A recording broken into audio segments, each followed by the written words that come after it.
کتاب ہے جس کا دیکھنا بھی ثواب، جس کا چومنا بھی ثواب، جس کو یہاں تک کہ فرمایا گیا جس کو محبت سے دیکھ لیا وہ بھی ثواب پاتا ہے، قرآن سے تعلق رکھنے والا ثواب بھی ثواب پاتا ہے۔ برادران ملت اسلامیہ، اللہ کے رسول صلی اللہ علیہ وسلم ارشاد فرماتے ہیں جو قرآن کی صرف ایک حرف پڑھتا ہے اسے ایک حرف کے بدلے 10 نیکیاں ملتی ہے۔ برادران ملت اسلامیہ، اللہ کے نبی صلی اللہ علیہ وسلم ارشاد فرماتے ہیں الف لام میم ایک حرف نہیں بلکہ الف ایک حرف ہے، لام ایک حرف ہے اور میم ایک حرف ہے، گویا جس نے صرف الف لام میم پڑھا اس کے نامہ اعمال میں 30 نیکیاں لکھ دی جاتی ہیں۔ سبحان اللہ سبحان اللہ، بے شک یہ تو ہو گیا قرآن کی تعریف۔ اب اللہ تبارک و تعالیٰ اسے قرآن مجید میں ارشاد فرماتا ہے وَاتَّقُوا اللَّهَ الَّذِي تَسَاءَلُونَ بِهِ وَالْأَرْحَامَ، اللہ سے ڈرو جس سے تم سوال کرتے ہو اور رشتہ کاٹنے سے بچو۔ برادران ملت اسلامیہ، اللہ سے ڈرنا۔ برادران ملت اسلامیہ، علامہ ابو اللہیث فرماتے ہیں کہ 7ویں آسمان پر ایک ایسے فرشتے ہیں جو اللہ کی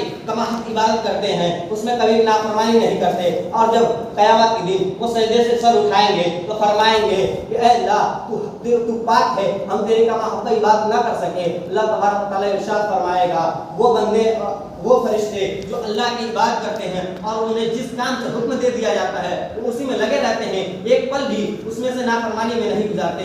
اللہ کے پیارے حبیب صلی اللہ علیہ وسلم ارشاد فرماتے ہیں کہ جو شخص خوف خدا سے کانپتا ہے اللہ تبارک و تعالیٰ اس کے گناہوں کو ایسے جھاڑ دیتا ہے جیسے کہ درخت کو ہلانے سے اس کے پتے جھڑ جاتے ہیں۔ برادران ملت اسلامیہ، سبحان اللہ سبحان اللہ۔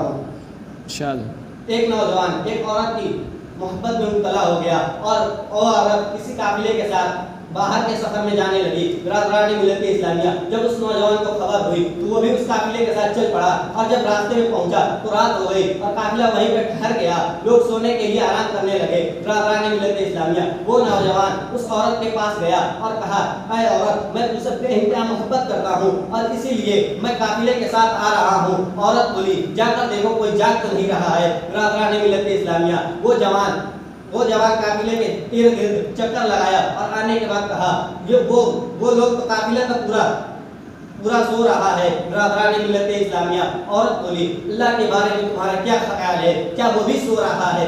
برادران ملت اسلامیہ، وہ نوجوان کہتا ہے اللہ کو کبھی نیند نہیں آتی، اللہ کبھی سو نہیں سکتا، اللہ کو کبھی قوم آ ہی نہیں سکتی۔ برادران ملت اسلامیہ، وہ عورت کہتی ہے لوگ سو گئے تو سو گئے، میرا رب تو مجھے دیکھ رہا ہے، وہ تو جان رہا ہے کہ میں گناہ کرنے والے ہیں ہم لوگ۔ برادران ملت اسلامیہ، تو اس عورت کی بات سن کر وہ جوان جو غلط ارادے کے ساتھ آیا تھا وہ اس سے توبہ کرتے ہوئے اپنے گھر کو لوٹ گیا۔ کبھی کسی نے اس کے مرنے کے بعد اس کو خواب میں دیکھا اور اس پوچھا کہ اب تمہاری گناہیں کیا تھی، کیا تمہیں اس کی سزا ملی؟ برادران ملت اسلامیہ، وہ شخص فرماتا ہے کہ میں نے اللہ کے خوف سے صرف ایک گناہ چھوڑا تھا، اللہ تبارک و تعالیٰ نے اسی گناہ کو چھوڑنے کے صدقے میں برادران ملت اسلامیہ میرے تمام گناہوں کی بخشش عطا فرما دی۔ سبحان اللہ سبحان اللہ۔ برادران ملت اسلامیہ، ایک اور واقعہ سماعت کر لیں۔ بنی اسرائیل میں ایک عقلمند تھا، ایک عابد تھا جو پرہیزگار تھا اور ہمیشہ عبادت کرتا تھا۔ ایک مرتبہ اسے تنگ دستی نے گھیر لیا، وہ اتنا عاجز و پریشان ہو گیا کہ وہ کہیں چل نہیں سکتا تھا، کہیں جا نہیں سکتا تھا، روزی نہیں کما سکتا تھا۔ برادران ملت اسلامیہ، جب بھوک کا غلبہ ہوا تو اس نے اپنی عورت سے کہا جا کہیں سے کچھ مانگ کر لا تاکہ ہم لوگ کچھ کھائیں۔ برادران ملت اسلامیہ، وہ عورت ایک تاجر کے یہاں گئی اور کھانے کا سوال کیا۔ برادران ملت اسلامیہ، تاجر نے کہا اگر تم میری ضرورت کو پورا کر دو تو تم جو چاہے لے جا سکتی ہو۔ برادران ملت اسلامیہ، بیچاری عورت خاموش چپ چاپ اپنے گھر چلی آئی۔ بچے نے جب ماں کو خالی ہاتھ آتے ہوئے دیکھا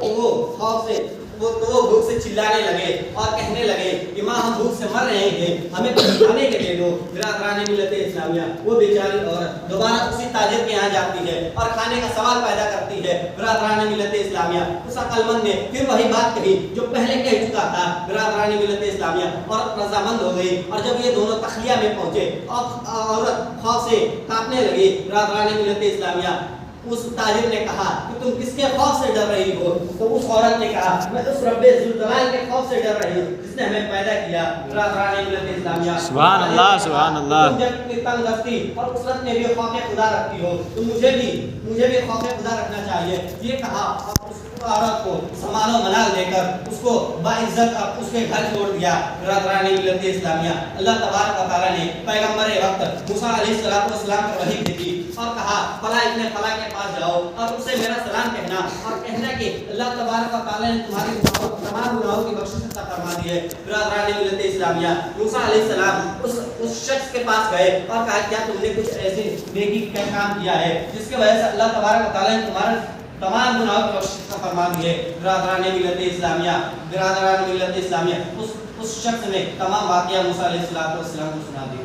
سبحان اللہ، سبحان اللہ۔ وعلیکم السلام۔